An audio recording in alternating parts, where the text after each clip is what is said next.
Ken Daniels with Joe Micheletti here at Madison Square Garden. 10 months ago, these two teams were separated by a shootout point on the final day on this hockey day in America. It's a 15-point gap.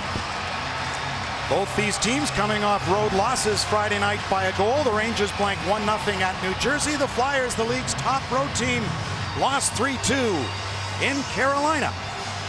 And the New York Rangers, the home team, have Artem Anisimov with Brandon Dubinsky and Ryan Callahan. The Flyers start with Scott Hartnell, Claude Giroux, and Jeff Carter up front.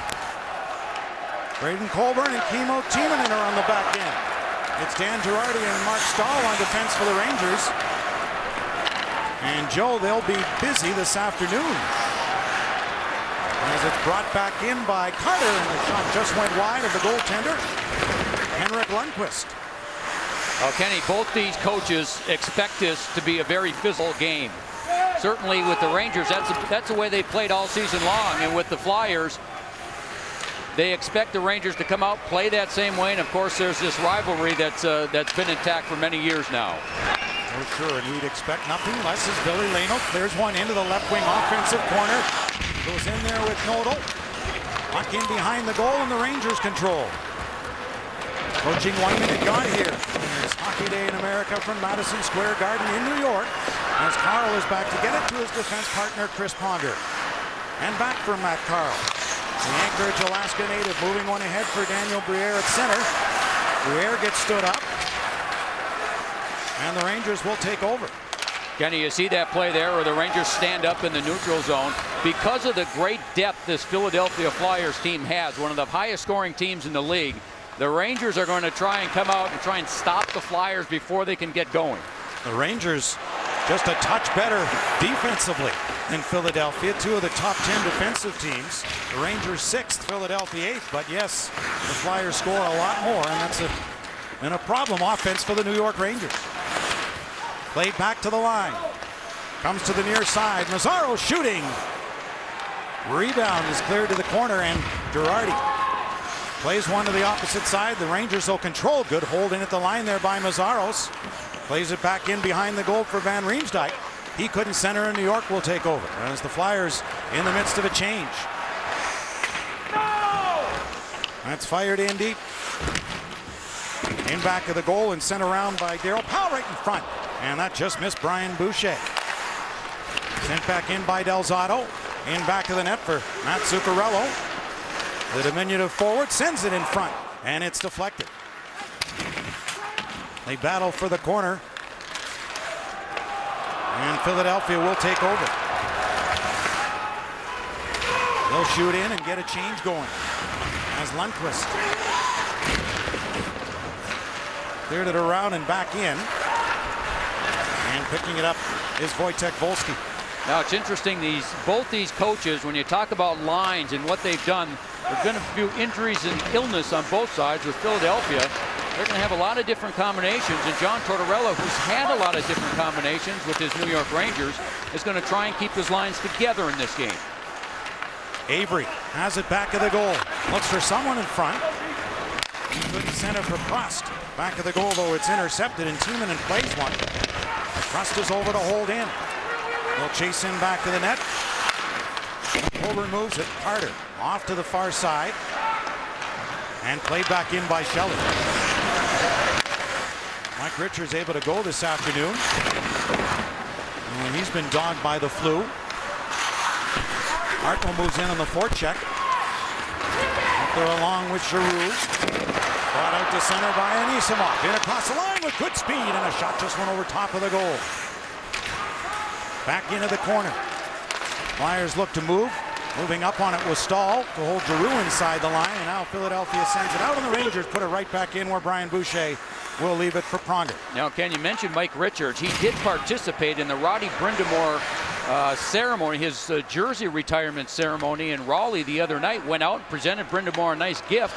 Came to the locker room afterwards and got violently ill, and they had to make a quick change, bring Jody Shelley down to play the game. Well, let's continue with your thoughts, Joe, as Blackberry takes you inside the glass. Well, as we've talked about, this is Hockey Day in America, and there's so many good young American players playing in this game, and two in particular that we want to focus on. For the Philadelphia Flyers, you've got young James Van Riemsdyk. He's just 21 years of age, really in his second season now. Second overall pick in the league back in 2007. And Derek Stepan, 20 years of age from Hastings, Minnesota, has been a real bright surprise on this New York Rangers team this season. And he's played a little bit of wing, but Stepan will be back at center this afternoon. Chance there just wide by Gaborik. Gaborik back of the net. Being hounded all the way back by Pronger. Carl watching. Goes back in. As possible, came out in front. And Boucher had to make a save. Another shot. Gaborik's got it again. Sending it back to the line for Delzato. Off to the other corner as the Rangers pinch in. Noto put on the body. And Pronger will lug it out. He's been injured this season, Pronger, but now he's starting to munch the minutes one more time. And Ferlano makes a move in front. Oh, what a stop! Huge save there by Henrik Lundqvist with the right pad down. And he keeps this game goalless as that play is offside. Well, expand your hockey experience with the Progressive Insurance StarCam on NBCSports.com and NHL.com. Today we'll focus on Brandon Dubinsky and the Rangers in the first and third periods, and Matt Carl and the Flyers in the second. The Progressive Insurance StarCam is available now at NBCSports.com and NHL.com. So Henrik Lundqvist comes up big early for the New York Rangers. Ryan McDonough played ahead and tipped to center by Volsky. Zuccarello went after it. Matt Zuccarello put it toward the goal, and Brian Boucher, the Woonsocket, Rhode Island native, made the save on that. Back to the point. McDonough's shot was blocked in front, never got through to the Flyers netminder. Another try, and just wide. Volsky had an opportunity, and flying over top of him was the newest Flyer, Chris Versteeg, wearing number 10. Versteeg, a right-hand shot and a welcome addition up front, being a right-hand shot on the wing for Philadelphia. Rangers put one right through the blue. Nobody there to tap it home. Trying to center and get a shot. They go back to the line for McDonough with the glove and an outstretched stick, able to hold it in. Well, what an effort. That looked like that puck was going to be out of the zone, but the dive and the keep in by McDonough was good. Volsky moved it over. Centered in front. Great opportunity as McDonough came in down low off a feed from Stepan. We'll return to Madison Square Garden as Hockey Day in America continues.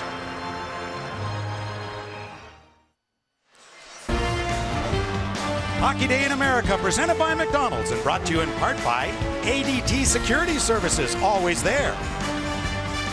By the One, the Accord from Honda. By Discover, it pays to discover, official card of the NHL. And by McDonald's, I'm loving it.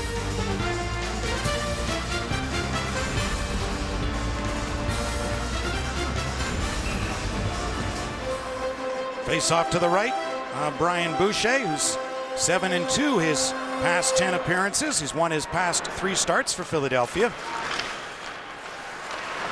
He's having a tremendous season, Kenny. I mean, he's come in, he's healthier than he was a year ago, and mentally he's stronger and has really accepted his role well. He's been a nice mentor for Bobrovsky, hasn't he? He really has. He's showed him the way. Bobrovsky's still trying to learn the English language, but he's coming along. Rust. And a shot deflected. Rust out there with Boyle and Avery. Jeff Carter tries to get it out to center. Good steal there by Stahl, who stood up, and the play goes offside. Well, meanwhile, the Rangers have been able to hold Philadelphia to just 2 shots, but how about that opportunity? That Danny Briere in front, 48. He's got 28 goals on the season, which leads Philadelphia, and he scores most of his goals from that spot, close to the net. And what a save by Henrik Lundqvist. And Sean O'Donnell, who went in to make a hit on that particular play. You saw his skates come together with Zuccarello. He was slow to get up, left the bench, and went to the Flyers locker room. That would be a big loss. He's really added a lot of depth on defense for the Flyers this season. We went basically with 4 a year ago, and you add Nazaros in there. It's a real strength now, isn't it? Yeah, it really is. Last year, Pronger didn't miss a game, nor did Timonen. 105 games each they played. A scramble for it, side of the goal. And some traffic in on Lundqvist, but he's able to get the glove on it and hang on. And they're not done yet. Some shoving as Andreas Nodal in there as Gilroy comes in. Danny, I've been wondering what's taken so long for this to start happening. These two teams get together. We played about 7.5 minutes. And when these teams get together, you generally see an edge to the game early. And certainly with the Flyers and Lundqvist, they want to try and get in front of him. And meanwhile, Hartnell, who was going down, gets hit by Boyle, retaliates there, and then one more time, a little push before they went to their respective benches. Philadelphia will slam one back into the corner. Big hit throw in there as Dubinsky used his body to the line, but it's not out. Not in and seeing it all the way without traffic in front. Lundqvist was able to hold on to that as Coburn let the shot go. Now a quick change. You see Versteeg come on the ice as Lundqvist playing his third consecutive game now for the New York Rangers.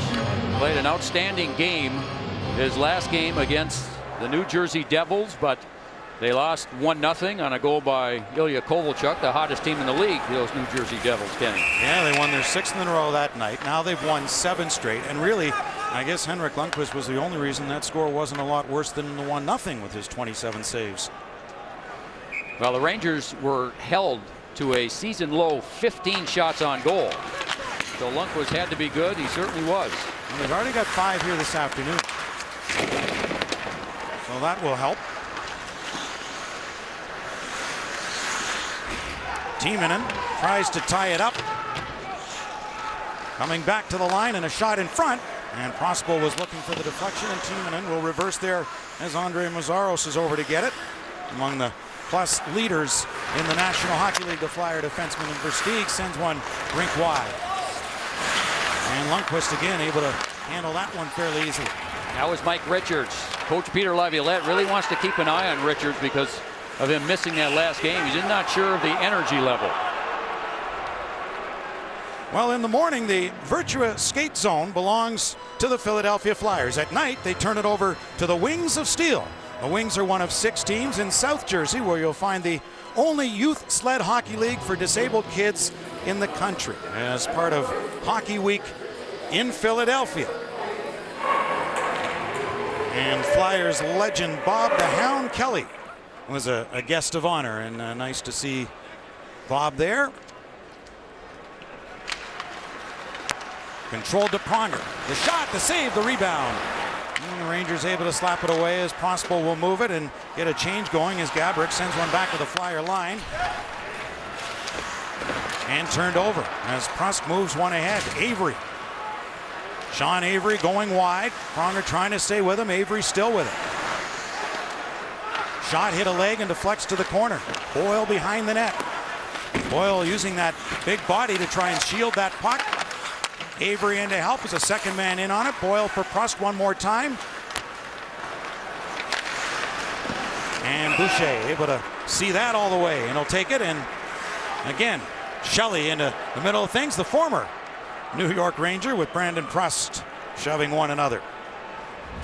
Well, the winningest American-born head coaches on this hockey day in America here at Madison Square Garden. And you and Dan Bilesma from Grand Haven, Michigan. Pretty successful, those who have won the Stanley Cup for the U.S.-born head men here today. Now there's Peter Laviolette, Massachusetts-born. Started playing hockey when he was 3 years old on a little pond behind a store where his father worked. And John Tortorella is the head coach of the New York Rangers. And as you mentioned, both highly, highly successful.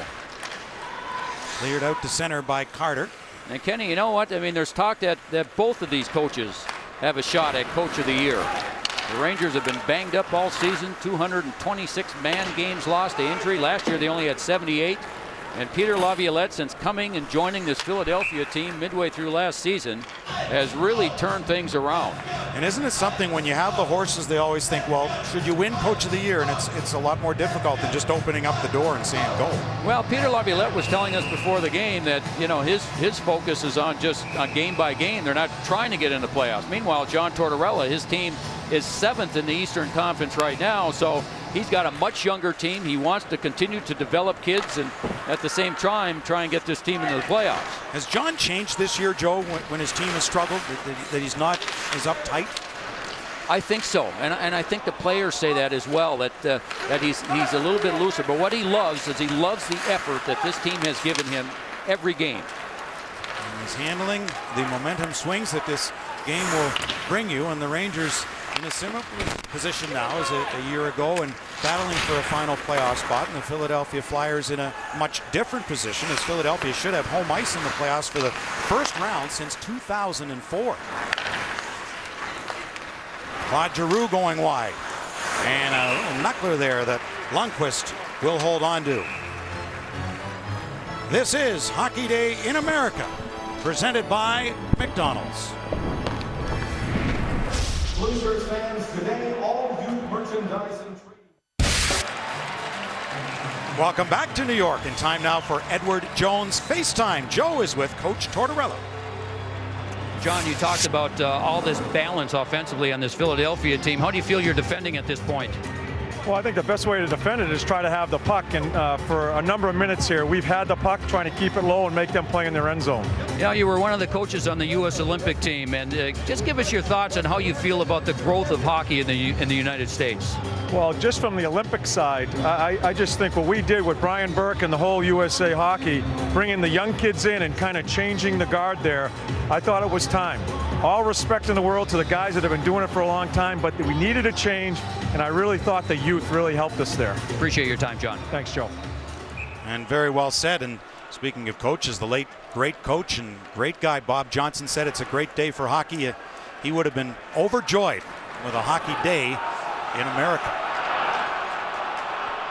Dubinsky and Briere. And the Rangers, who another part of their game they'd like to get better at is in the face-off circle. Yeah, it's been a struggle all season long for them. They continue to work on it. In fact, the great Mark Messier, Hall of Famer, has been going on the ice every now and then to help these young center icemen on the Rangers get a little bit better at that area. I bet he can still dominate in the dot. He can, strength, and he does. I'm sure. They center one on a bouncing puck. Briere went for it. Mazzaros had moved up, but a good play there by Sauer to send the Rangers on their way. Callahan up along with Dubinsky. Callahan's shot went wide. Billy Leno over there to get it. Leno, who had that terrific playoff run for Philadelphia on their way to the final. 7 goals and 21 points. Both Flyer rookie records, had 9 points in the Stanley Cup final against Chicago to Billy Leno. He jams in front of his own bench. Yeah, Kenny, he was a player when he came over from Detroit. He was a healthy scratch for a long time before he finally got a chance. They found some magic on that line, and he's been a regular ever since. Yeah, sometimes it's just about a situation. Just didn't seem to drive consistently when he was with the Red Wings, and couldn't get a handle on his game, and comes to Philadelphia, and he can take off. Happens to many. Pronger, depending where you're at. Crosby tries to fight through and will clear in from one number 20 to another as Pronger goes back to get it. In this training camp with that off-season knee surgery, returned, but in December, surgery for a broken right foot. He missed 13 games in 5 weeks. And the team didn't miss a beat. That's the depth you were speaking of earlier. Yeah, they really, Mazzaros on defense, as we talked about, has taken up so many big minutes and can play in a number of different situations. And what Peter Laviolette, the head coach, has been able to do is kind of rest everybody because of their depth. Carter threw one back into the middle. It was intercepted and cleared in by the diminutive forward, Matt Zuccarello. They center one. He goes for it. And a rolling puck that Boucher was able to block. Oh, at the goal post. That rattled off the right post, came right in front of the goal again. And Boucher, they score!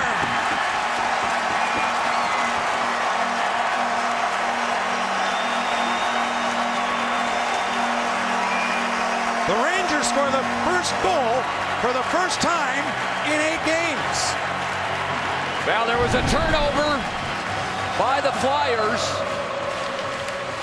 right there on the offensive zone. Now the Rangers go the other way, and they're able to keep it in. There'll be one shot that hits the post that Boucher never sees. Makes that save initially. There's one that hits the post. Boucher didn't know where it was. And the Rangers just keep going. Boucher had trouble handling that one. And then Volsky is able to get the shot. Boucher can only get a piece of it. It trickles through him. And the Rangers, as you mentioned, have a lead, something that they're not used to lately.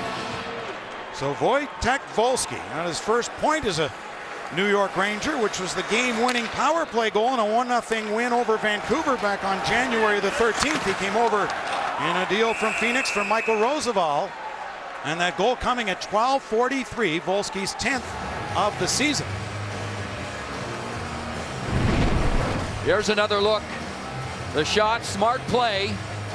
That shot would have been blocked, but the shot goes by McDonough wide of the net on the short side, and the nice carom in front. And that forces Boucher to try and play the puck. He had a problem with it, and Volsky was there to bang it in. Now Volsky had 3 goals and 8 points his first 10 games with the Rangers, just 2 assists the past 7. And now he's got a goal. Ryan McDonough at number 38, Michael Sauer. Shots are 8-6, came right in front. In favor of the New York Rangers, McDonough and Sauer picking up the helpers. Now, 12:43. Pardon me, Kenny. I think you can say the Flyers are off to a little bit of a slow start here. And Peter Laviolette told us before the game. As Avery shoots one and Boucher stops it. Now he says on a game-by-game basis he has to, motivate these players. Not that they're, not motivated on their own, but they're in such a different position than they were a year ago. Very true. Shot is blocked. And John Tortorella was talking about that too, and it's not so much the tired aspect, but you have to get out of that zone, and especially down the stretch now. Don't let your team think it's tired. Don't let your team rest on any laurels they've had. Yeah, John Tortorella had a meeting with his team yesterday and talked about that, being mentally tough, mentally strong. And he said, we shouldn't be tired today. We shouldn't be fatigued, and they've had an energetic first period. Early start time today, speaking of which, just under 6 minutes to go here in the opening period, 5:45 to be exact. As Coburn clears around, over there to get it is Dan Girardi. A bouncing puck, Coburn found it, just slapped it in behind, and Nisanov gathers it back in for the Rangers to the line, and the shot by Stahl is stopped.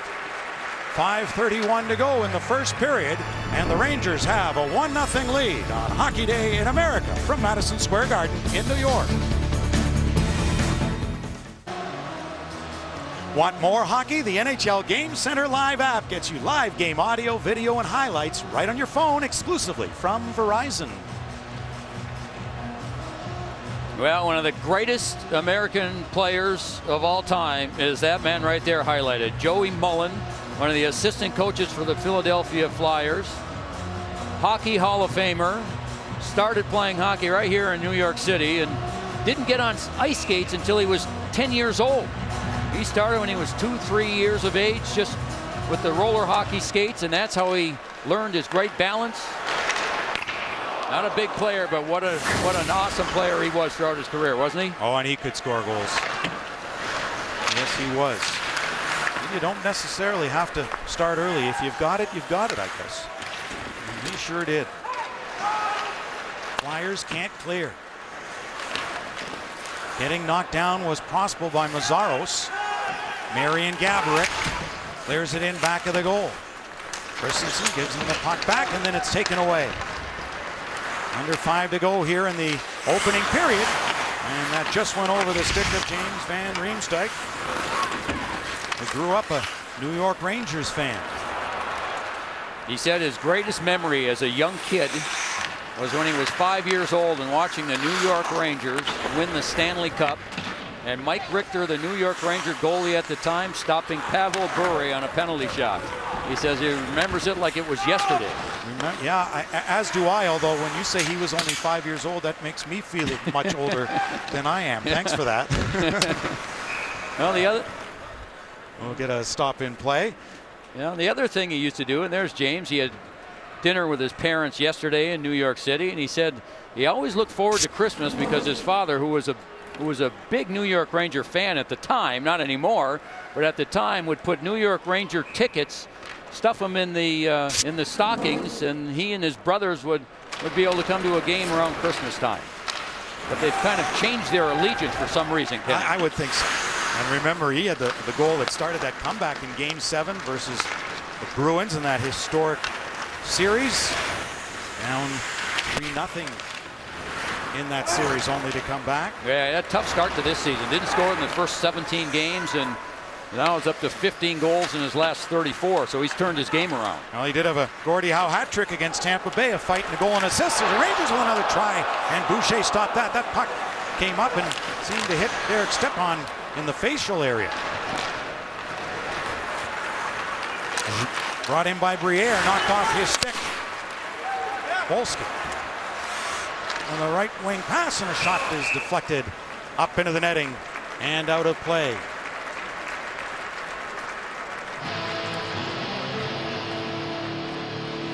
Our celebration of hockey continues during the Discover Intermission Report. Mike Milbury, Liam McHugh will take you live to the action in our other games.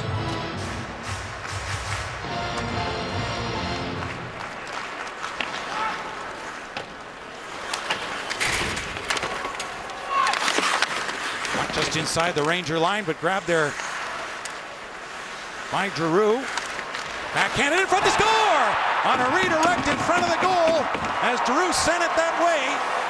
And Carter in front and Hartnell, and it's a 1-1 tie. These are two center icemen, Giroux and Carter, that sometimes play on the same line. They're so loaded at center that they've got to use two centers on the same line, put someone at wing. This is just good hard work, and Giroux, one of the great passers in the game, makes that move, and how about this on the backhand? Throws it right to the middle, and Carter was there to put it in on the redirect. Giroux is 28, Carter in front. There's the redirection with Hartnell providing the screen. And the Philadelphia Flyers come back. We talked about how loaded they are. Boy, it doesn't take much for them. They have the puck a little bit. That high talent up front, and they tie it at 1. It's Carter's 27th goal, his 51st point, and gives him 11 points the past 11 games. Boucher with the save. Matt Gilroy. And we've got a stop and play and a cross-checking penalty coming. Brian Boyle, I believe, in front of the Flyers net is going to get called. Dennis LaRue making the call. Paul Dvorsky, the other referee here this afternoon. It's been a relatively tame first period as far as the physical play, which I think surprises certainly Peter Laviolette, the Flyers coach, and John Tortorella for that matter. And now this Flyer power play. Here's the play again in front. Brian Boyle right there gets a stick up high on Mazzaros, back to head. And so the Flyers with the first power play. This Philadelphia power play is sponsored by Bud Light. Here we go. As Philadelphia 16th with the man advantage.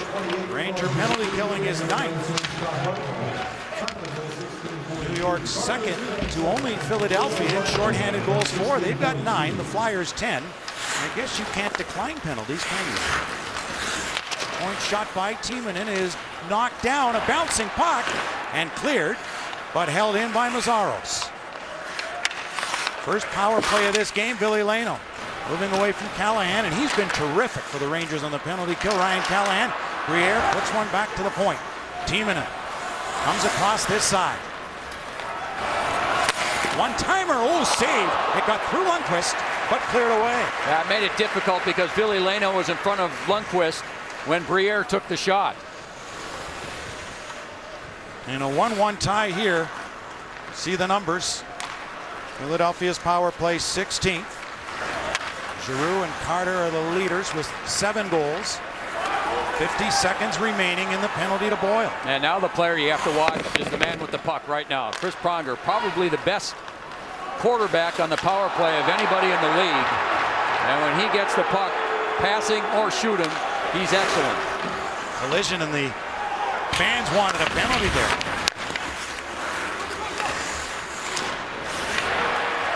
That is blocked. And that's something the Rangers have led the league in for most of the season, block shots.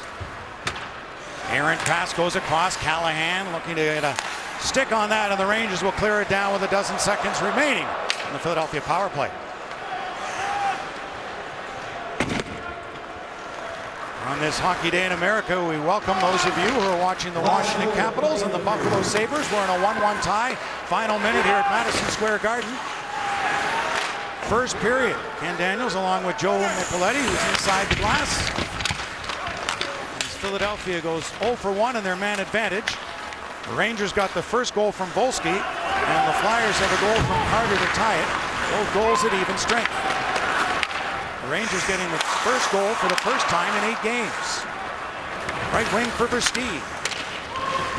Poking away at it. And comes up with it. Then gets knocked down.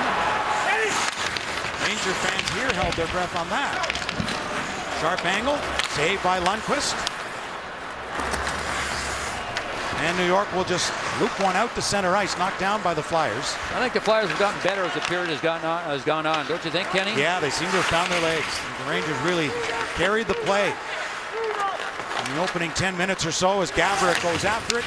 And the first period comes to a close as the Rangers, who had just about the 14 shots they had in their entire last outing, with just 16 in a 1-0 loss in New Jersey, put up 14 on the board in the first on Philadelphia. But after 1 period of play from Madison Square Garden to New York, it's a 1-1 tie as our coverage Hockey Day in America continues on NBC.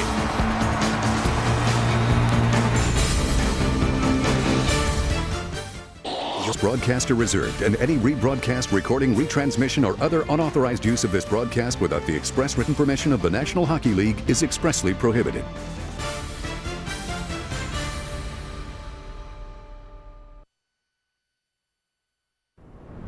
You're watching Hockey Day in America, presented by McDonald's. And here in New York City in Madison Square Garden, the Rangers and the Flyers are tied 1-1 after 20 minutes of play. And for the New York Rangers, you'd have to think that it was a much better first period than they've had in the past, considering on Friday night in New Jersey in a 1-0 loss to the Devils, the New York Rangers had but 16 shots on goal that entire night. So Joe, in the first period of this game, they've got 14. Now the starts haven't been horrible, says John Tortorella, even though they've fallen behind 7 consecutive games until today. Well, they've worked hard. They've had trouble scoring goals, and that's been the concern of this team. Certainly not the effort. And the other thing that he didn't want to admit it, I think the team probably was a little fatigued after a very physical game against Los Angeles the night before. But in this first period, they came out with a lot of jump. I thought defensively they were good. He wanted the team to have the puck more in that first period, and they did, and that prevented Philadelphia certainly from getting going. But I thought Philadelphia came on in the second part. So the first part was all Rangers, and they got the first goal. And as we say, for the first time in 8 games, they strike first. Well, they had pressure on here, and the key on this one is the shot that's going to come right now from McDonough. He purposely shoots wide of the net. They get the big carom. The goaltender Boucher has trouble handling it, and there was Voltek Volsky right there to put it in and just kind of puts it through. Boucher, who's had an outstanding season for Philadelphia. But this Flyer team is so talented, and this man right here, Giroux, makes his beautiful pass. I mean, that was a thing of beauty on the back end. Here it is again. Highly talented, the perfect pass. Jeff Carter, who's got a wonderful shot, shows soft hands by deflecting that pass in and tying the game 1-1 as we get ready for the second period. And second periods this season have been the best for the Philadelphia Flyers, outscoring their opponents 70-43 in second periods. And Sean O'Donnell hurt his left leg in the first. Well, you can see this little collision right here with Matt Zuccarello, and they both go down. Sean O'Donnell was obviously slow to get up, had trouble making it back to the Flyers bench, went straight to the locker room, received treatment in between periods, but we have just found out he will not return to this game with a lower body injury. Jeff Carter with the goal, 16 points his last 16 games for the big power forward. who has played some wing this season. As you mentioned, Joe, they're so deep down the middle that many of their players have been playing out of position. Well, with Peter Laviolette, the head coach, and I asked him about this, and he said, you know, he said I switch them back and forth. Like he'll play Carter at center, then he'll play Carter at wing. The same with Giroux. And the reason he does that, he doesn't want them to get away from playing their natural position. So he wants to make sure that they continue to play both positions, and he has to do that. They've got so much depth at center, and there's a player that's not even in the lineup tonight for Philadelphia. Their best penalty killer, that's Blair Betts, who injured a finger last game against Carolina. So he's a fifth center that is not playing today because of injury. Yeah, Betts got a short-handed goal Friday night, the 10th of the season to lead the league for the Philadelphia Flyers. So 14-9 were the shots in the first in favor of the Rangers. And we're all even here.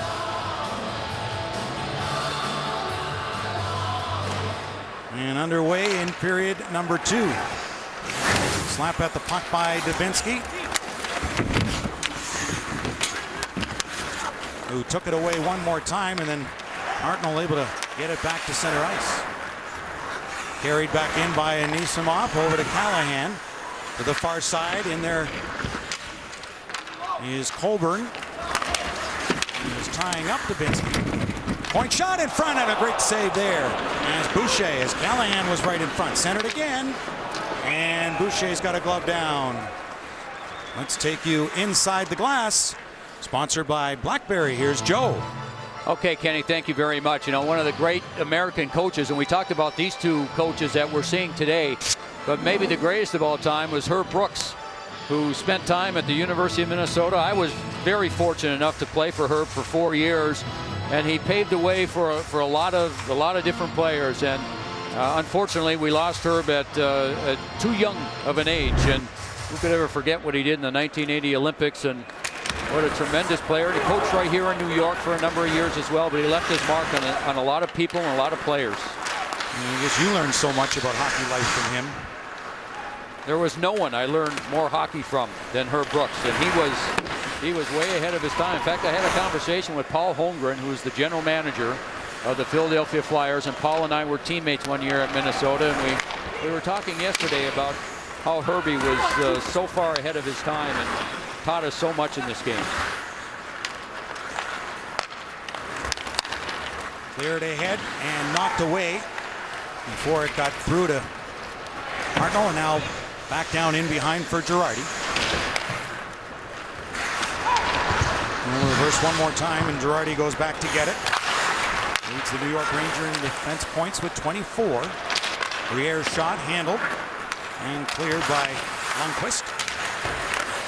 Leno gets hit near side. Moving in was Nordal for Philadelphia. Pulled out of a crowd, and Christensen plays one ahead on the right wing.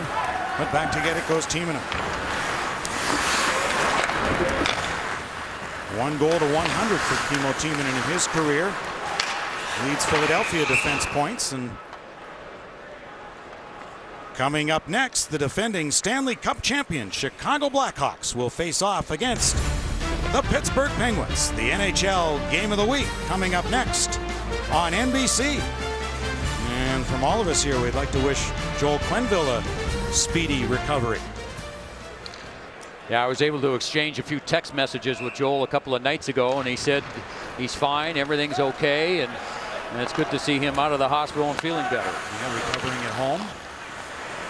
Well, he will not be coaching this afternoon.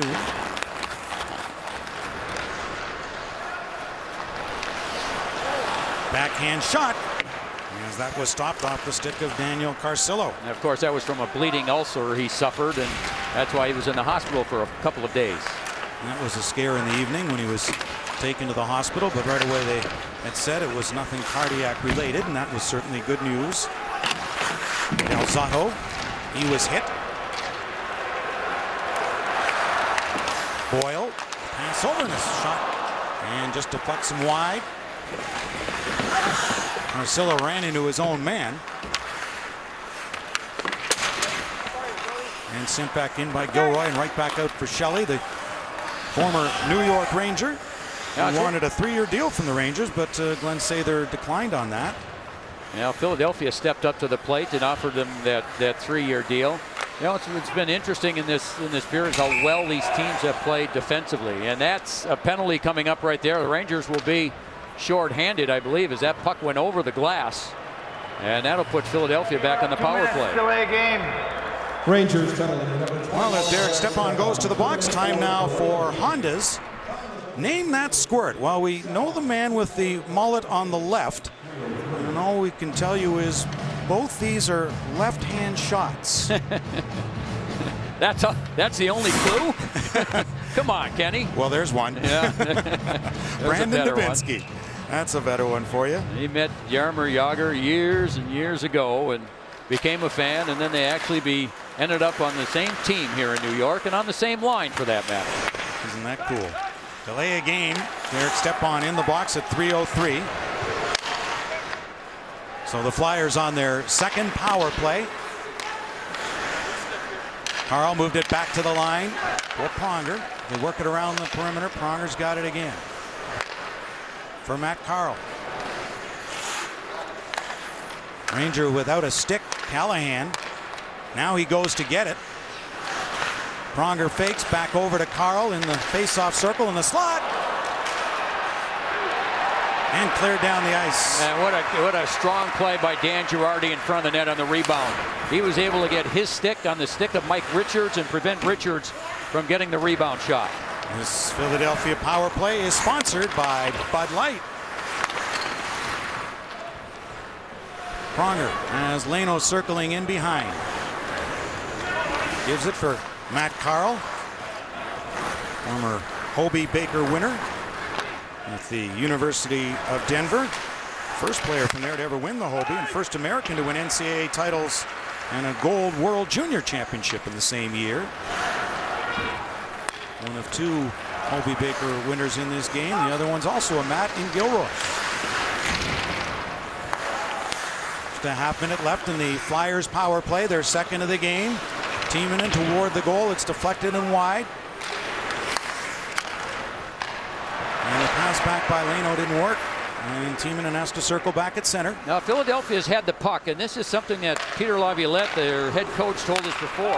Even last game, they had the puck plenty on the power play, but weren't getting many shots through it. Rangers are doing a nice job on the penalty kill, getting in those shooting lanes. And this time we'll clear it, and that'll do it. And Derek Stepan comes out of the box. After that delay of game penalty has expired. So we remain tied at 1. Just over 5 gone here in period number 2.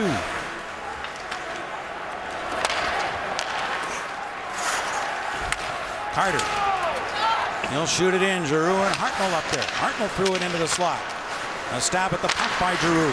Hartnell one more try as Carter goes into the corner to pick it up. Back to the point, and the shot went wide. And Lundqvist was searching to find it. Holborn kept it in. Far side now for Hartnell. The intended pass for Carter didn't work. Goes over Carl's stick, and he'll have to race back. Turn back into the slot. Zuccarello back in front. And Zuccarello will go back to pick it up. That was an off-balance shot by Zuccarello. It seemed to hit the skate of Mark Stahl, the defenseman who had joined the rush. Cleared in by Hartnell. As Lundqvist will tee it up. Both teams using the opportunity to make changes. And it slipped in deep by Stepan. Boucher saw Zuccarello coming at him. Puck's loose as Avery tried to knock it down just onside inside the Ranger line. Gilroy had moved it, put back in by Mazzaros. Lundqvist for Del Zotto. Off to the left wing side and chipped out to center. On a bouncer handled there by Pronger. And again, Philadelphia down to 5 defensemen this afternoon with the injury to Sean O'Donnell. As Pronger is back to get it. Pronger, who said the coolest thing in his room growing up was an Al McInnes poster. They could only shoot like him, right? Yeah. He's got a good shot, but not many were better than Al McInnes when it came to the shot. That is for sure. And all with a wood stick, right? That's right. Remember those days? Sure. Seemed like a long time ago, didn't it, Kenny? Yes, it does. Yeah, very few in the league. There are still a couple. The wood blade and a two-piece, but not many. Can't even find them anymore. For the most part, not at this level. Saved by Boucher. Running right in front of his own goal was Van Riemsdyk. He went after it, but too far for him and the Rangers. Callahan will clear in and wait for his mates to get back on side, allowing Coburn with it on the left wing side. Up the middle it goes. Off the stick of Chris Steve. There just hasn't been much room on the ice for either team. I mean, not many times have we seen these teams able to carry the puck over the blue line and make many offensive plays. That'll probably be to John Tortorella's liking, I would think. And this Flyers offense try to keep them in check. And as he said before the game, both coaches know it's a game where you hit and be hit, a giveaway. And Boucher stopped that as Derek Stepan said, wow. He tried to take advantage of that gift handed right to him. And as you'd expect from a Flyer Ranger tilt, a little extracurricular after the whistle goes. We'll return to Madison Square Garden in a moment.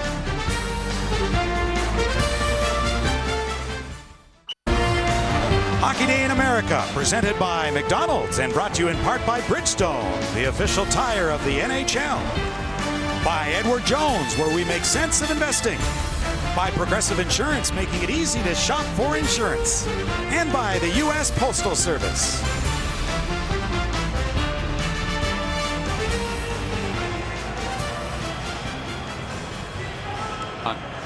Now there's Dan Girardi, who made a very good defensive play while killing the penalty. You see Mike Richards, number 18, in front. The shot will come through. There'll be a rebound, and Dan Girardi gets the stick of Mike Richards so that he can't reach it. Good defensive play. Well, the Flyers are down a defenseman in Sean O'Donnell. The Rangers are down a forward. Marian Gaborik did not come out, Joe, to start this second period as Ville Leino makes a move. Backhand, a forehand in front, and Briere was stopped. Not the first time by Lundqvist here today. As Leno made a nice play in the high slot.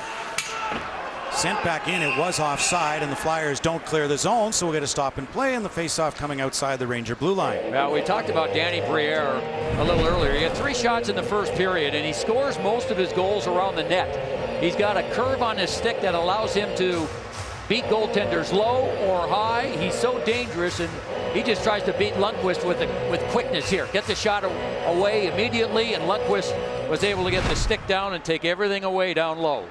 And I remember all the talk before Ville Leino came into the National Hockey League was all about the free agent Fabian Brunstrom, and so many teams were after him. Wound up going to Dallas, scoring a hat trick in his first game. He's now in the Maple Leafs organization at last stop, and then the Detroit Red Wings, who had pursued Fabian Brunstrom and didn't get him because he wanted to be guaranteed a top 6 slot, signed Ville Leino as a free agent. And then moved him on to Philadelphia. Right through the crease from in behind, and Lundqvist getting up slowly down there as the Rangers come in for them. Boyle had the little beaver tail going there. He wanted the puck. Never came across to him. All 3 Flyer forwards caught on the play. The Rangers actually had a 4-on-2 and not able to get anything going on that. Mike Richards has off as his shifts are being kept short as he's been ill, as we mentioned, battling the flu. Not able to go this afternoon where he couldn't in Carolina on Friday night in the 3-2 loss by Philadelphia. Hartnell to his left, and a bouncer deflects off the stick to the corner. Taken out by Stahl. Flyers cleared it, and Pruss brought it back in, so we have another offside. And tonight, hockey returns to its roots outside as the Canadiens take on the Flames in the Heritage Classic. Tonight, 6 Eastern on Versus. And haven't the Flames been unbelievably hot in the West like the Devils have been incredibly hot in the East? Although the Devils have more of an uphill climb than the Calgary Flames do, but they're really making a playoff push, and all of that right after Daryl Sutter was gone as general manager and Jay Feaster came on, and it seemed to relax the entire team. Boucher will hang on to that. So we're in a 1-1 tie just past the halfway point in this game. This is Hockey Day in America, presented by McDonald's.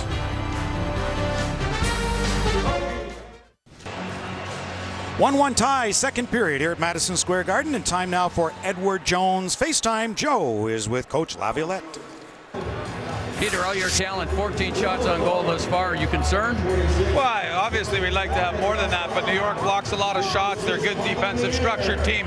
We got to keep fighting. I do think we can generate some more zone time, pressure more pucks, try and outnumber, change direction, more shots through to the net, second opportunities. So you're right, it's a little bit low. We'd like to be a little higher than that. Thanks for the time. Right, thanks. I know we mentioned, Joe, that Sean O'Donnell's gone, and we've talked about the Flyers' defense depth, but top to bottom up front.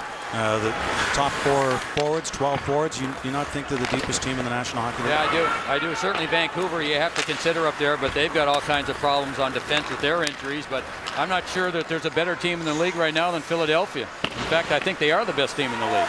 And they adding Chris Versteeg as Lundqvist gets a heart of the Pronger shot. And adding Versteeg without giving up somebody off their roster. Yes, they gave up the picks, but however, it could be the 30th and 30th if they were to win the Stanley Cup. So pretty good deal to get a guy like him who can play anywhere, the top 9 spots, really. They had depth before they acquired Chris Versteeg, and that certainly is going to help them tremendously. Chris Versteeg actually gives Philadelphia 16 players now who took part in Game 6 of the Cup final. They had 15 of their own, and now the addition of him is Ville Leino. Tries to work through and giving it back for Andreas Nodal. Knocked down at the Ranger line, and Stahl is there. But Stahl is checked. Giroux, as he was hit. Slot back in as the puck had come outside. So the Flyers will tag up and the Rangers will set up. Pass is knocked down for Hartnell, who gets the puck back. As Carter went to the front of the goal and picks it up from the near boards now for Timonen. Couldn't handle it. It was bouncing on him. He'll just send a backhander deep as Matt Gilroy is over there to get it. With speed through the middle. Levinsky going wide up there along with Callahan. Oh, what a save! Great stop there by Brian Boucher as he kicked out the left pad. Keep this game all even. Here come the Rangers again. A shot, and Boucher again with the left hand makes the save. And Zuccarello with a chance. Well, if you've watched the Flyers all season long, this is not a surprise. Brian Boucher, he's had a tremendous attitude. As I mentioned earlier, he's more fit, healthier than he was a year ago. And this is just fantastic. I mean, that left leg, that was a tremendous save on the redirection. And Brian Boucher with his good buddy Brian Berard in the crowd tonight. They grew up in Woonsocket, played hockey for many, many years, and he's here to watch Brian Boucher play today. Brian Boucher was a first-round pick of the Flyers in '95 and took a journey through 5 other cities before coming back to Philadelphia in 2009, and he's maybe as confident as he's been in his career right now. He's got a calmness about him that the coaches talk about that he didn't have a year ago. There'll be a boarding penalty coming up here, Joe. This will be against the New York Rangers, so Philadelphia will have another power play opportunity. Here it is again, play in the corner. That's Wojtek Wolski that goes in. Boy, it didn't look like much. Sold pretty well by the Philadelphia defenseman. Lazzaros, I believe that was, wasn't that, Kenny? Yeah. So down he goes, and so the Flyers go back on the power play. And this Philadelphia power play is sponsored by TurboTax. Philadelphia's third power play. They've had 2 shots on their first 2. 2 of their 15 have come with the man advantage. By the way, Gabrick will not return to this game. So both the Flyers and Rangers have lost players today, and Lundqvist with a save there, and the Flyers extra man advantage. Flyers extra man advantage comes back here to Carl. Gets it back from Pronger. Loose in front. Oh, and Lundqvist getting over. He score! Harder denied the first time. But then off the rebound, Giroux. And it's a power play goal, and Philadelphia leads 2-1. Now, Peter Laviolette wanted his power play unit to just be to play with a little bit more intensity. And this is intensity here. Shot to the net, blocked. Lundqvist will end up making a beautiful save on Jeff Carter, but can't stop the rebound. Here's the puck movement, the quick shot. There it is there. What a save on Jeff Carter. But Carter regains control. No one picks up Giroux. And as Giroux gave Carter a beautiful pass on the first goal of the game, how about that pass from Carter? Maybe a little deflection off the stick of Girardi. And Giroux, who's got a very underrated shot, scores over Lundqvist, his 20th of the season. And points now in 12 of the past 16 games, and that's his 20th goal and his first in his past 9. Claude Giroux is on a 30-goal pace. Mentioned how Philadelphia's best period is the middle stands-out, scoring teams now 71-43 in second periods this season, and they get one here. As Avery's got it on his stick, back toward the front of the goal. Timonen was there to intercept. And Noto will clear it down ice. Rangers take over. Kicked out. Leno. Ahead for Noto. He'll go into the left wing offensive corner and to get it. Shoving in there along with Sauer. Giroux's 8th power play goal of the season. Carter and Carl assisting at 12:52. And Kenny, he is one of those players that if you give him the choice, pass or shoot, he'll pass. And for him to have 20 goals, leads the team in scoring, and he just, again, another year of making another step. His first career 20-goal season, he had 16 last year. Van Riemsdyk. Back in behind for Versteeg. He gets knocked down. Has it one more time. Put it in behind as Richards tries to center. Versteeg goes for it again. Back to the point to Carl. Pronger. That's blocked. And out at center, and Avery manages to grab hold of the puck. But the Rangers in the midst of a change as the puck comes over to the near side. Cleared by the captain. Richards out to center ice. Ken, you know, we talked about the Rangers having the puck most of the first period. Flyers have had it more here in the second. Centered back in front by Volsky. That'll be held by Boucher. So Philadelphia has their first lead of the game. Second period from Madison Square Garden in New York.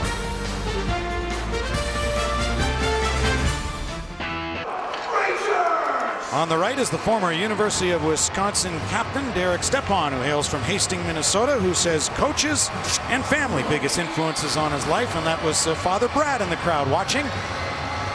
And Brad was a 5th-round draft pick of the New York Rangers back when, played for the Denver Rangers, and there you saw Mike Richter played there as well, and he was a teammate of Peter Laviolette, the Flyers coach. Oh, ties that bind.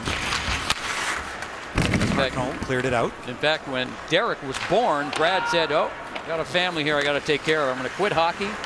He got a job at a hockey rink in Hastings, Minnesota, and that's where Derek started to skate. He'd go to work with his dad and started skating at age 4. So one can't send it down the line, train the other, and it all worked out just perfectly. I guess that wasn't the master plan, but it worked that way as the Rangers go in offside. Stay tuned for the Subway Intermission Report. We'll look in live at our other games, plus Mike Milbury and Liam McHugh will bring you a story about Pat LaFontaine and his little piece of hockey heaven in New York. That's coming up on the Subway Intermission Report. At one point, the shots in this game favored the Rangers 13-6. It's now 21-18 favoring the Rangers. So, as we talked about, the Flyers continue to find their game. One-goal lead as Leno couldn't get to the puck, then Carl in behind. And down one defenseman, Carl and Pronger logging even more ice time this afternoon. Noto was held up by Gilroy, but carries in, drops it back for Leno. Briere to stick in the air, he wanted the puck. It comes back for Carl. On a redirect in front, and off Lundqvist and off the side of the post as the Flyers came close to adding to their lead. Volsky played one back through and across, back in front. Christensen couldn't center it. Carl got one over to Leno. Yeah, Matt Carl made a beautiful defensive play. Danny Briere was stopped again by Lundqvist, and then Carl made the defensive play in the other end. And Lundqvist will hang on to get things sorted out. So chances at both ends. Now Danny Briere, not a big player, but he finds time and space. There he is. Comes out of nowhere. That looks like after the save, it might have got a piece of the post as well. Let's see, there it goes. Yeah, off of Lundqvist and then off the post. And they're able to clear it away. Danny Briere in front. Makes the play. Here it is again. He just comes out of nowhere. You look around as a defenseman to try and keep an eye on him, and he's got a wonderful ability to just simply get lost. Lundqvist the save. Backhand. He score! Carcillo backhands it home, and the Flyers lead by 2 in period 2. Well, this is a defensive mistake by the New York Rangers, and Matt Carl, or pardon me, Coburn, makes a beautiful play. Just wristing the puck to Carcillo, who had gotten behind everybody. Carcillo's on the right side, falls down on the ice. You'll see him, he's kind of all alone in the corner now, and everybody kind of loses him. Here comes the puck. There it is. Alone, save, and then the spinorama, and somehow he's able to get the puck through Lundqvist. Lundqvist made one save and then can't get the pads together as Carcillo just gets enough on it to get it back towards the net. And that's one Lundqvist wishes he had back. Carcillo gives the Flyers a 3-1 lead. Just his 4th goal of the season. Not that he's noted for scoring goals anyway, but his first in 9. That one centered by Van Riemsdyk. Came back to the point. Big crowd in front of Lundqvist. As Richards was standing right in front of the goal. Now Dubinsky out there with Anisimov and Callahan. Dubinsky had it knocked off his stick and then went over the stick of Dan Girardi and back at center. Artem Anisimov turning with it in neutral ice. And Riemsdyk able to grab that loose puck as the New Jersey native carries in and it knocked down. Coburn and Powell assisting at 16:26 on the Carcillo goal. Giroux. First try, puck didn't get out, so they'll now look for another attempt that's knocked down at center. And the Flyers have really quieted this crowd here at Madison Square Garden in the second period. They sure have. Hartnell. And a backhand try and just wide from Giroux. Harder moves up. Olski on the far boards. Pass up through the middle. Zuccarello shooting. Eric Stepan over there to backhand one in. Zuccarello again. Now Volsky. Back to the point. That's knocked down. McDonough again. And that was stopped by Boucher. Carl got a stick on it. And now Philadelphia able to relieve the pressure there. McDonough got a sticking away in that. Stepan plays it back. Volsky in. Boucher able to make the save. He's able to see those shots coming in off the wing. The Flyers will just dump one out as both teams will change on the fly. Now the Flyers have been able to find a way to take the lead, increase their scoring chances, but yet they're not giving up much defensively. Yeah, they're move one back to get set up here. Shots in the second period, 12-9 in favor of Philadelphia. The Rangers with a 23-21 edge in the game with 1:10 to go here, second period. Coburn knifed it along, but it's kept in. Christensen put it back in behind the net. He heads to the slot. The puck hit Boucher, and then off Christensen's stick. Tried again. John Tortorella told us before the game he's looking for players to step up and make big plays. He said that's what we're lacking now. We're making those more towards the first half of the season. They need that now, and they could certainly use it trailing 3-1 in this game. And as you mentioned, John Tortorella had said prior to the game he wanted to keep his lines together. Well, the loss of Gabrick prevents that. And now with some juggling as Callahan carries. Ryan Callahan will shoot it in. 15 goals, 30 points in 40 games for Ryan Callahan. He had a broken hand and missed 19 games earlier this season. Sent wide by Volsky. Carcillo Laid it out through center as Volsky got over to stick check that puck away. And then Anisimov came back in defensive posture. One last rush here and a long shot won't happen.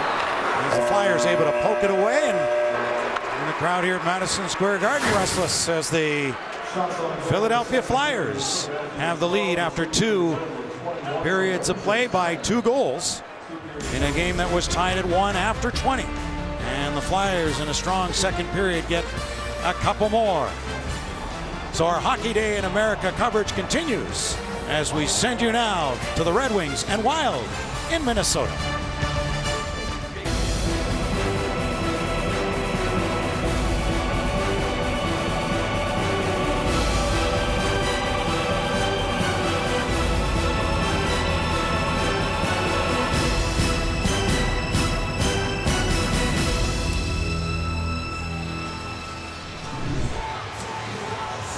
Flyers by 2 after 2, and in a building, Madison Square Garden, where Ranger fans will often yell shoot. The Rangers have done that. They're out shooting the Flyers. However, where it counts, they're down by 2. But the good news for the Rangers is that when they trail after 2, they have the best record in the league with 7 victories and 17 points. Kenny, it's been a team that's been, very comfortable and very patient. I think it's probably the best way to describe the way they play in the third period when they're trailing. They're going to have to find a way. The Flyers are not giving up much here. They might have to take a little bit more risk in this third period to create some scoring chances. And the Rangers have not had a power play opportunity this afternoon. Strange for a Flyer Ranger game. Cutting to the goal was Dubinsky, and he ran out of real estate. Back behind the net for Callahan. Spins it in front through legs. As Hartnell able to get it out. Stahl's got it. To center comes Mark Stahl. He's averaging close to 26 minutes a night on that Ranger blue line. Lead pass for Leno. Tried to kick it ahead. He was up along with Briere. Couldn't get through. But the Flyers recover, and Pronger's got it to Carl. Yeah, and Mark Stahl's been so good this year at John Tortorella, so I'm going to use him against the Flyers' best 2 lines in this game, he and Dan Girardi. Yeah, you've got a lot to cover, don't you? For sure. But the Ranger youth has been well served here on this team as well. I know this is a building, Joe, that 42-year-old Madison Square Garden that's undergoing massive renovations, first of 3 consecutive rebuilding projects, but the team that resides in it has been rebuilding too, the 6th youngest group in the National Hockey League. Well, along with Glenn Sather, the general manager, they've just decided to hold on to draft picks and hold on to their young kids and not trade those away. And what they're seeing now is those young kids grow up together and become kind of the core of this team. 6th youngest team in the National Hockey League and youngest defense group in the National Hockey League. And from where they came from, it's really young, because they had relied on veterans for so long. As the puck is batted down in front, and Stepan couldn't get to it. To the other side, Stepan going in there again, puts the body on, but Philadelphia able to clear. Icing indicated here, and the faceoff will come back into the Philadelphia zone as Blackberry takes you inside the glass with Joe Micheletti. Well, Matt Carl of the Philadelphia Flyers was 6 years old when he started skating in Anchorage, Alaska. And he and Brandon Dubinsky of the Rangers actually were teammates back when Brandon was 13, Matt was 15. And the thing about Matt Carl is he told me before the game, he said what really inspired him and a lot of other kids from Alaska was Scott Gomez. Scott Gomez, of course, was a first-round draft pick of New Jersey. He won a couple of Stanley Cups, now playing in Montreal, a little bit older, but he said Dubinsky and Matt Carl and these other players, these young players, really would go and they'd watch Scott Gomez play high school hockey. They'd go to his games to see him because there was so much talk about what a great player he was. And then when he turned pro and had the success, Rookie of the Year and winning Stanley Cups, they said it was a tremendous inspiration for the young kids of Alaska to just prove that someone from their state can make it and be obviously a very, very good player in the National Hockey League. And seeing that Matt Carl was going to be a defenseman, his favorite player to watch growing up was Nick Lidstrom. I think that's a pretty good one to emulate. Not a bad. If you can become half as good as Nick Lidstrom, you're going to have a tremendous career. I would think so. Nick will be 41 in April, and the odds-on favorite at this juncture to win the Norris Trophy, which would be his 7th, just one behind Bobby Orr's 8, his most all-time. Fired in by Ryan McDonough as Boucher's clearing it around. Hartnell took a stab at it out there with Giroux and Carter as Pronger puts it ahead to Carter, and a nice little tap pass back to Giroux. Giroux went into the middle. It was knocked away though, then intercepted by Carter off his stick, and back come the Rangers. Callan with Dubinsky. Dubinsky went to the front of the net and it didn't get through, and then another try for it again, and Boucher's got that. Yeah, the Flyers were very aggressive and nearly got caught. The Rangers ended up making a play in their own zone, coming back the other way. And Ryan Callahan with some speed. Here he comes. He'll get a good shot here. Boucher will make that good save, and then Boucher gets back into position, but the Rangers keep going. And then one more chance, and Boucher is there. Kind of a deflected puck that comes into the crease, and Boucher, who's been very alert in this game, is able to find the puck and cover up. And on this hockey day in America, and Brian Boucher, as we say, from Woonsocket, Rhode Island, won a World Junior Championship silver medal with Team USA back in 1997. When he was 6 years old, someone came to his dad and said, "We're looking for a goaltender. You think your son would like to play goalie?" And so he brought it up to his son, and his son said, "You know, that equipment those goalies wear, that's pretty cool." "Yeah, I think I'll give it a try." So he started playing goal when he was 6 years of age, and in a town of right around 25,000 people. We've had some pretty good success with that program in Woonsocket. So many who became netminders as youngsters, and the goaltender mask certainly made them want to play the position too. Not get hit, but certainly that was part of the cool equipment too.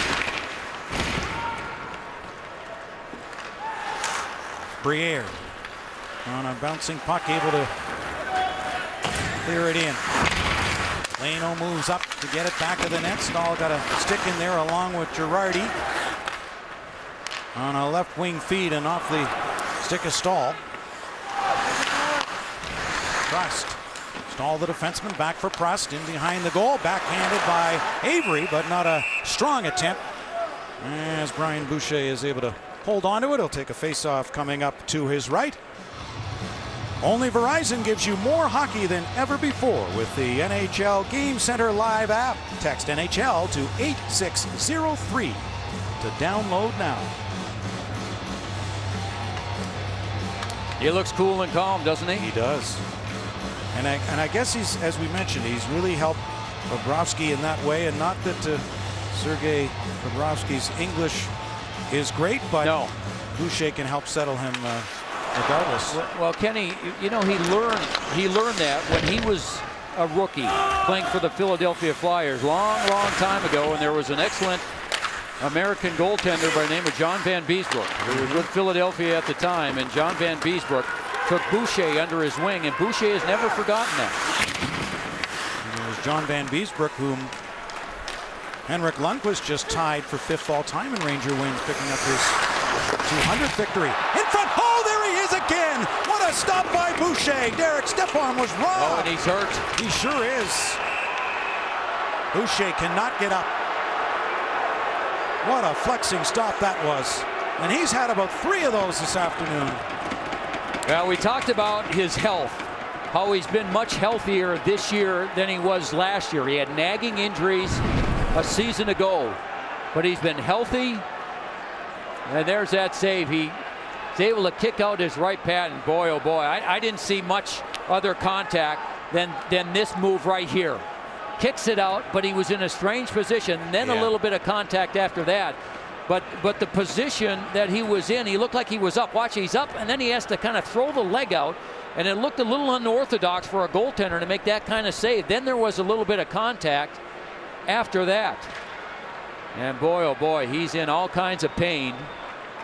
He's still down on the ice. He's only back to his knees now, and it was Derek Stepan who had the chance. That would have brought the Rangers back to within a goal, but it was a marvelous save by Boucher, and this still does not look good. No, Boucher's 25th game this season. He has not played 40 since 03-04.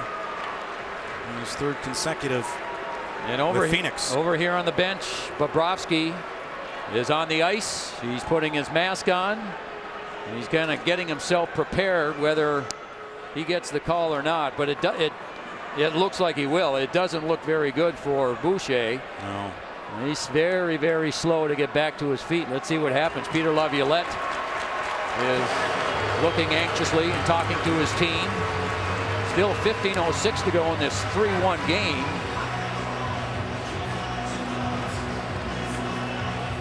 So Boucher tries to stretch out what is bothering him at the moment. We'll check on his status and come back to this in a moment. Yeah. Hockey Day in America, presented by McDonald's and brought to you in part by Verizon, the largest high-speed wireless network in America.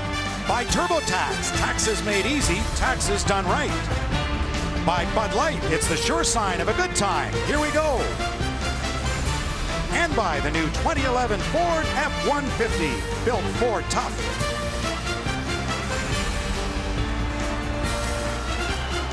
Well, we played just under 5 minutes of this third period. The Rangers have 5 shots. And this is what happened to Boucher. He makes a beautiful save, an incredible save on Derek Stepan. And then there was a little bit of contact after that. There it is again. A little bit of contact. And down he went and seemed to be in all kinds of pain. And he stayed on the ice for a long, long time. But I'll tell you what, he is toughing it out. He does not want to leave the Philadelphia Flyer net. And now I would think if you're the Rangers, you want to try and get as many pucks to the net as you can to see if he is okay. The Rangers do win that faceoff.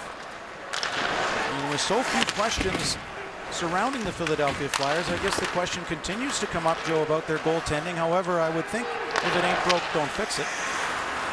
The goaltending has been much better this year than last. It sure has, and it's been a revolving door, but 2 very good netminders this year, and top 10 defensively. Getting over is Dan Girardi. Angled wide right in front, the score! It's a tap-in! Stepan!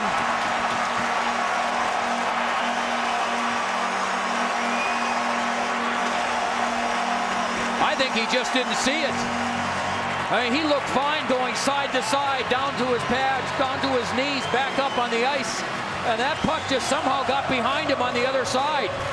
And Derek Stepan, who had the other chance we showed you, this line has been the best line for the Rangers.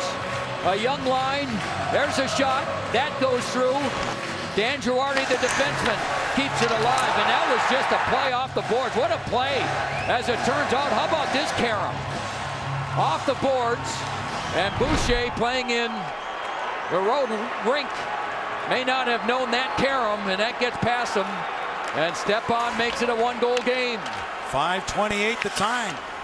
So home ice bounce for the Rangers, and home ice has not been kind to the Rangers. Even better on the road than at home, but that they used to their advantage right there, and that was a gimme for Derek Stepan. Here it is again, and again the Rangers have come out and had an excellent start. And Stepan and his line, how about that one? Oh boy, you think his eyes didn't get big when he saw all that room? And there's Dad watching. I'll drink to that. How about that reaction? Yeah. Probably thinking about time he scored. Right. Well, I remember seeing you for a preseason game at Joe Louis Arena, Joe, and I said, first off, how do you pronounce this youngster's name? And you told me that, and then you said, this kid's a player. So you, like the Rangers, you knew very early on what he could do. You know, he has that look about him, and the way he makes plays. And here, Girardi and Stahl assistant. Dubinsky comes out with it, then ran out of room, and it's knocked away. Dubinsky was trying to get back. Oh, and Versteeg was sent flying into the boards as he was hit hard by Ryan McDonough, the St. Paul native. The other thing I'll say about Stepan is one of the greatest U.S. players of all time, who epitomizes the sport. The captain, Chris Drury, captain of the Rangers, said there's something special about Stepan. When the game's on the line, he says, I look down the bench, he's got that look in his eye. And of course, we know Chris Drury has scored a few big goals in his career. I was just going to say that. If anybody knows what clutch is, it would be Chris Drury. This will be icing, and this crowd at Madison Square Garden in a sold-out house, delighted that the Rangers are now within a goal. Now, it's really the first time in this game as I look down at the Philadelphia Flyer coaches that there's a little, I don't want to say disgust, but some concern on their faces because of the start that the Rangers had. The shots now at one point were 21-21. The Rangers have had the last 10 shots on goal. And the Flyers, as you can see, still without one here. Approaching 7 minutes gone in the third period. A scrambled faceoff, and again the Rangers come up with it. Boucher from a sharp angle will hold on to that. So it's Philadelphia now just by one. And getting closer thanks to Derek Stepan. You're watching Rangers and Flyers on Hockey Day in America. We've got ourselves a one-goal game and time to take a look at the 4-drive-1 update. Well, the New York Rangers scored the first goal of this game. That was Wojtek Wolski. That made it 1-0. And then Philadelphia came back. The redirection by Carter. And then the second one by Giroux. And then the third one made it 3-1 by Dan Carcillo. But Derek Stepan has come back to bring the Rangers to within a goal at 3-2. Off that faceoff sent around by Mazzaros. Giroux going in there along with Sauer. Mazzaros clears near side. And Stepan was backing up for the defenseman McDonough who'd moved in. Sauer is back. Giroux with a lift of the stick, and he's got the puck. Good play there by Claude Giroux.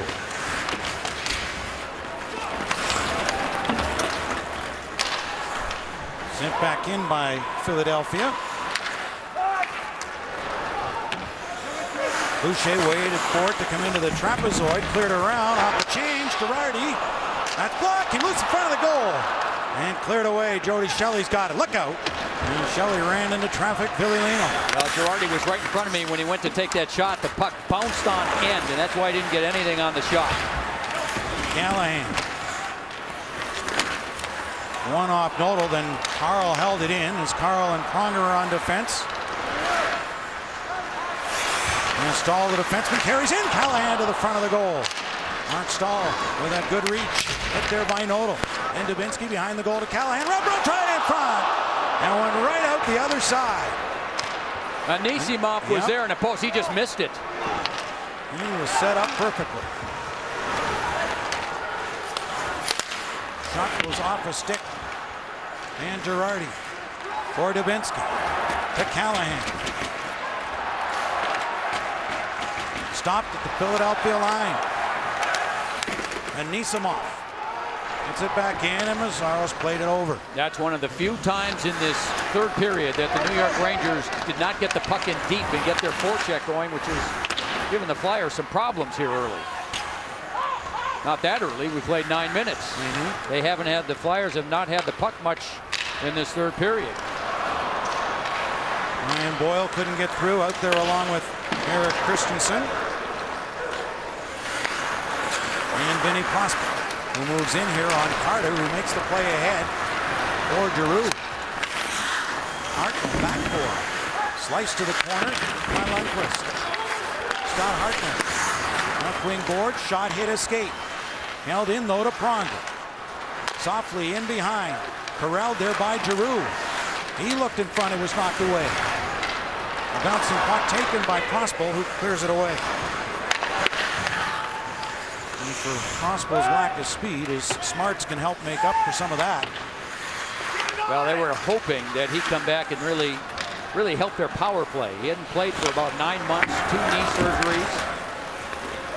And a procedure that included 3 different injections really helped him get back in the lineup. A rising shot went high, and James Van Riemsdyk took it. Versteeg pumped it back. Girardi gets a stick in there on Richards. Carried out by Volsky as Richards was coming back all the way with him. Boucher gave it up. The Flyers, Richards there to recover ahead for Chris Versteeg. And Versteeg will shoot it in. 2 consecutive 20-goal seasons for him. He was a Calder finalist. And he finished third, a trophy won by Steve Mason a few years back. In front for Briere, and he was tied up. Briere back of the net, he was beaten to the puck. Tries to stay with it though. Remember, Stahl will quiet things down for the Rangers. An elite pass is a good one. And Dubinsky shooting, missed on the short side. Bouncing puck there for Gilroy. Back from Michael Del Zotto. Number 4 of the Rangers. Anisimov, checked by Leno. Oh, right to Boucher, and right on the goal line. And Boucher turned around and found that before it could squirt across the red line.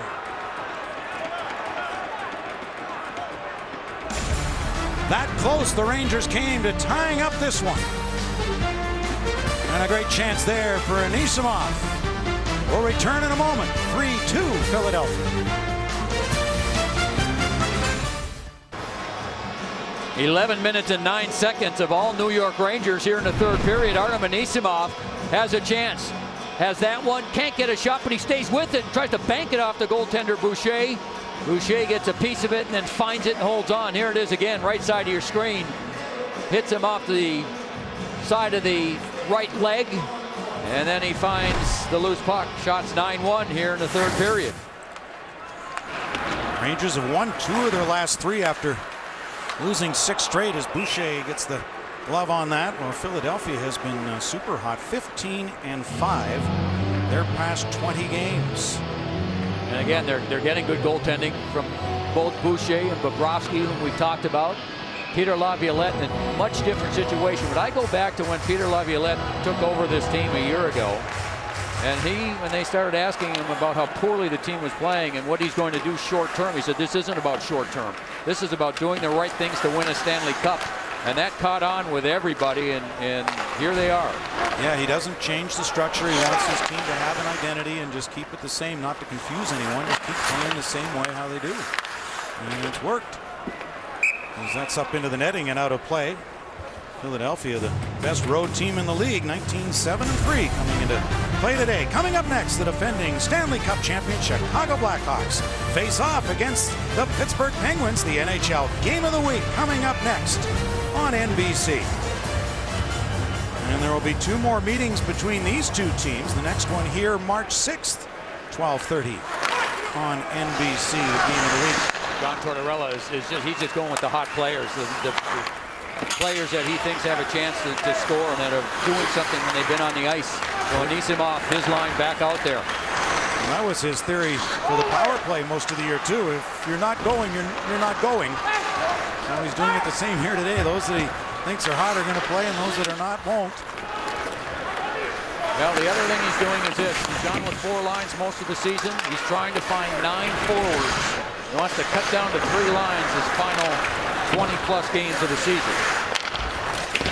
With the trade deadline February 28th, rebound in front of Boucher. We'll see if the Rangers get busy, although there's already been 21 deals made. I don't know if there'll be anything left to be made on February 28th when the deadline arrives. What are the Rangers looking for, though, Joe? Well, as I mentioned before, they've got a very young defense, and so I don't think they'd mind having a veteran defenseman as they get ready to, not only make their charge here, but should they get into the playoffs, which they are in 7th place in the East right now. And then scoring, is always something I think that a lot of teams are looking for. Yeah, I think you get a little bit of that in both. Brian McCabe's name, I know, has popped up around the league, and perhaps Florida looking to move him. Well, the New York Rangers have needed a quarterback for their power play all season long. They've tried a lot of different options back there, and nothing to their liking as of yet. Christensen and Boyle move in for New York. Sean Avery clear to the other corner. Girardi moved in for Boyle. Back of the net for Avery, off his stick. Put it back to the corner. Christensen. Boyle. Using that good size to his advantage. Heads to the front of the goal with the reach. Side of the net. Pop right loose in front. Net is off its moorings. And they'll notice that.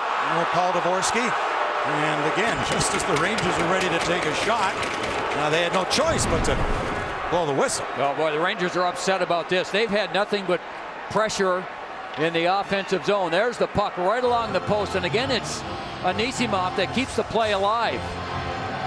And there's the play, keeps it alive. Pardon me, that was Boyle, not Anisimov, but it was the Ranger player that bumped into the net, knocking it off its moorings, and that was the reason for the whistle.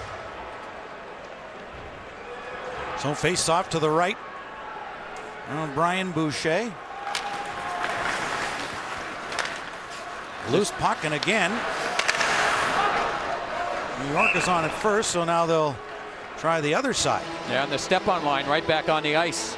So this is almost turning into a two-line game, and especially with these whistles, which slow things down a little bit, it allows, like right now, the Anisimov line is on the bench, but they get a little bit of extra rest, and so it'll be interesting to see if John Tortorella comes right back with them.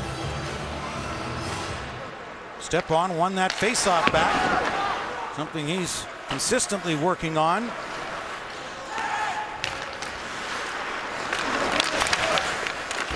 Nodal and Timonen for Philadelphia. And just couldn't get a stick on it. Again, the fans wanted a penalty. Well, Stepan was taken down by Timonen off to the side of the net. Well, I guess they want a penalty. The Flyers haven't had one. Rangers haven't had a power play try.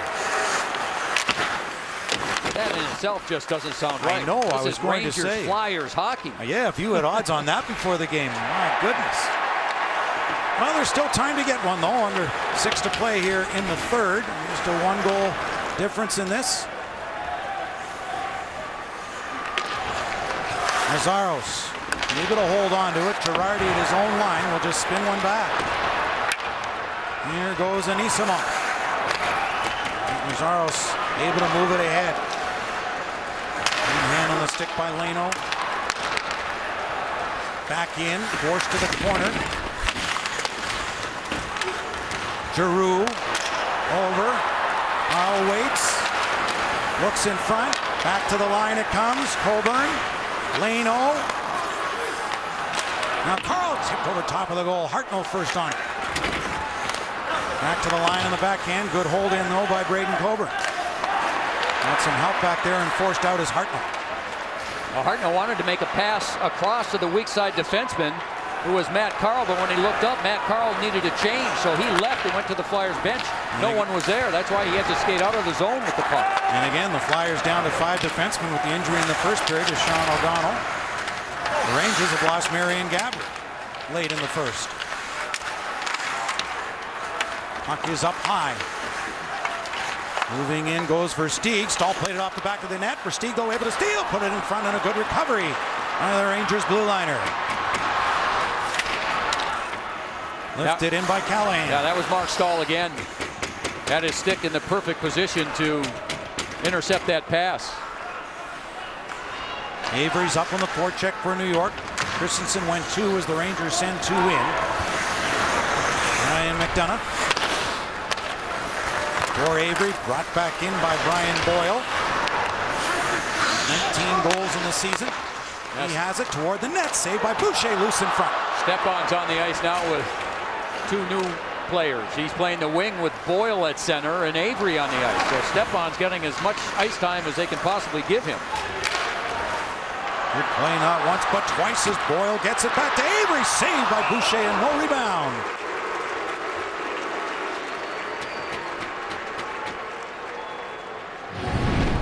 Now to think that Brian Boucher was down on the ice and hurt, and he was able to continue. And since then, he let in 1 quick goal right after that. But he's been tremendous since then, because the Rangers have had an onslaught. They've been able to get the puck in deep, and Boucher has had to stop first shots, stop screen shots, deflections, and he's been good.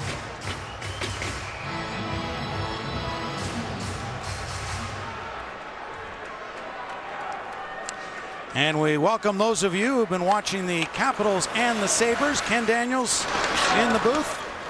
Joe Micheletti inside the glass. 3.5 to go here, third period. And the Flyers leading the Rangers by just a goal.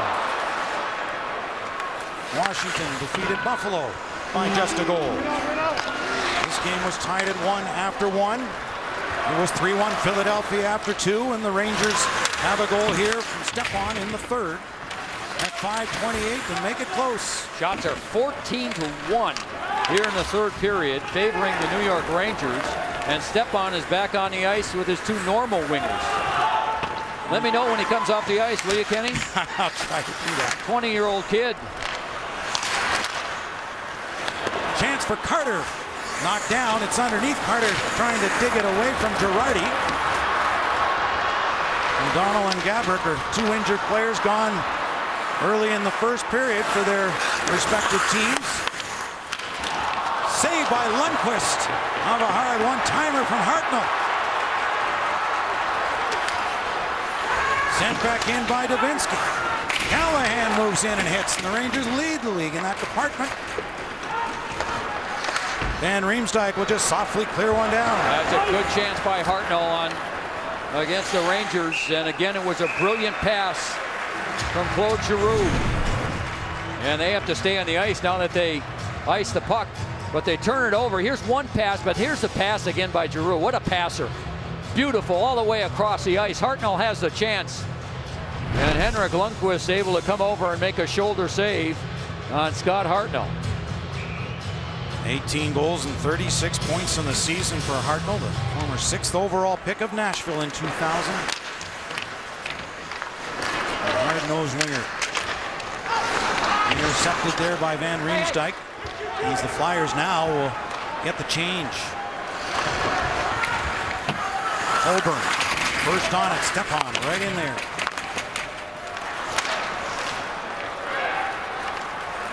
Flyers carry ahead. Going wide with it, Van Riemsdyk is hit there by Girardi. We'll watch for Henrik Lundqvist, and he'll head out. Just 90 seconds to go here, third period. Lundqvist still in the net. Sent back in by Volsky. Lundqvist about 30 feet in front of his goal. And the Rangers will be able to capitalize here on the icing by Philadelphia with 1:18 to go in the third. Shots are 38-23 for John Tortorella's team, but they're down by 1. Oh, he wants to keep everything going too. He wants a quick face-off. Get out there. This group of Philadelphia Flyers players, they've been on the ice, and he doesn't want to slow anything down. And remember, Peter Laviolette has already used his timeout. So empty net for the New York Rangers. 6 on 5. John Tortorella not letting the Flyers get any extra strategy session here. 14-2 are the shots here in the third for New York. Van Riemsdyk able to clear it down. This could be another icing, and they'll give it to him. Took a little bit of time off the clock. Took time off the clock, but it didn't. The players that were on the ice for the Flyers weren't able to get off, but they'll get a little bit of a rest now as John Tortorella wants to use his timeout with 1:07 to go. I'll tell you what the difference has been here in this third period is that the New York Rangers have become more aggressive with their defensemen pinching in. They've gotten the puck in deep. They haven't given the Flyers defense much time to make plays. And Brian Boucher, the Philadelphia goaltender who looked down and out early in the period, found a way to hang in there, and he's really made some key saves after the game became 3-2.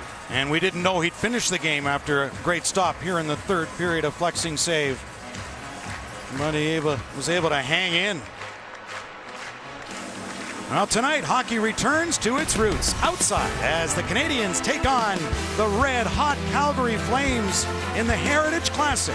Tonight, 6 Eastern on Versus.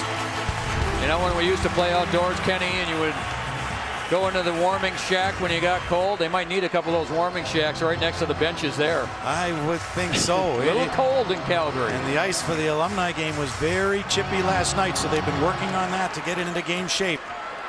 Here, Rangers control the faceoff. A minute left, down by 1. Anisimov put it back to the point. Stepan across the shot, knocked down in front, and Van Riemsdyk able to clear it. Versteeg's on it with an empty net. Scores his first as a Philadelphia Flyer. Makes it 4-2 and will seal this one. Frustrating for the head coach of the New York Rangers, John Tortorella. Henrik Lundqvist has to go back into the net for the Rangers. The Flyers did a good job of getting the puck out of the zone. They were facing pressure.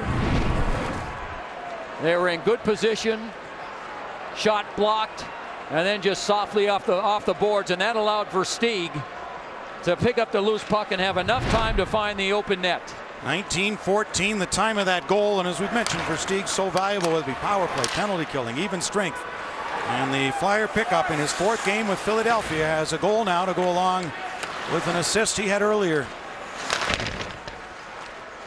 A bouncing puck inside, still Boucher save, and the rebound just cleared away. Flyers to the line, but not out. Second try, it will clear. Dubinsky with a slap ahead to Volsky. A dozen seconds to go. Pronger on Volsky. Callahan with a try. He missed it. And Philadelphia will recover from a loss on Friday night in Carolina and improve their road record to 27-3. Best in the NHL. Winners by 2 over the New York Rangers. Flyers goal 15 of the season, scored by number 10. 4-2. Philadelphia wins, beating the Rangers, as we send you now to Minnesota for the Red Wings and the Wild.